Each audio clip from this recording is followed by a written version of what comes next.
Good morning, babies. So, morning breakfast. Ayan, magpapakain ng ng corn.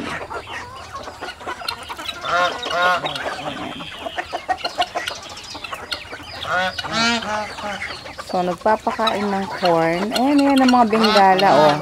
Dati ng mga to eh, yung ayaw lumapit sa'yo. Darating ka pa lang, lilipad na.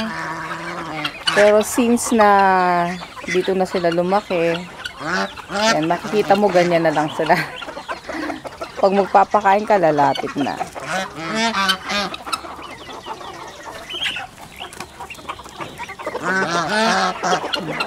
Yung mga maiingay na yun, yung mga goose. May mga bibi na rin pumupunta dito. Pinakamatanda naming manok, eto.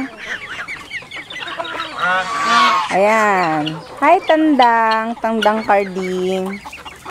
Yung uncle ko pa noon nang nag-aalaga. Diyan yun ang unang manok namin. Na nakita na niya kung paano sila dumami, kumonte. So ngayon nagko-concentrate sa pagdami nila. Enough na matugunan yung pangailangan namin. Sa mga chickens and eggs. So itong place na to, tinatamnan din namin ng mga fruit trees. Mostly dalandan.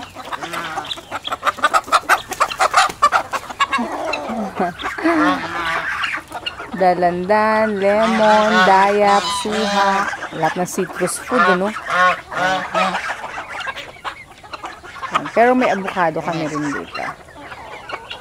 And we have mango. Kaya lang itong mango na to, nabuwal nung bagyong Santi.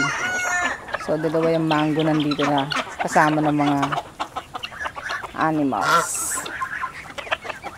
So, nandun naman yung aking mga Peking duck. Ayun sila. Nag-aantay yan ng makakain din.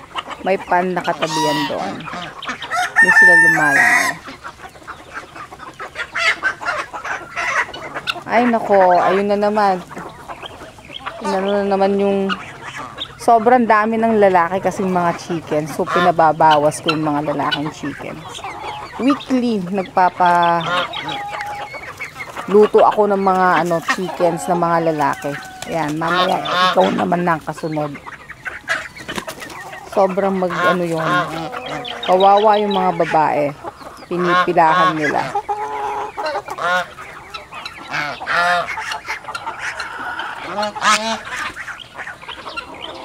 So, ayan yung mga bengala.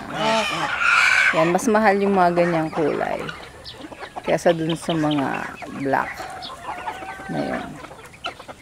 Pero yung mga lumabas na baby bengala kanina, ito yung mga ganyang kulay. Yung mga kulay brown. Yan baby, mami bengala yan. Ewan ko, nanlalambot na naman ata. Pero hindi, mag-o-okay yan. Mukha naman siyang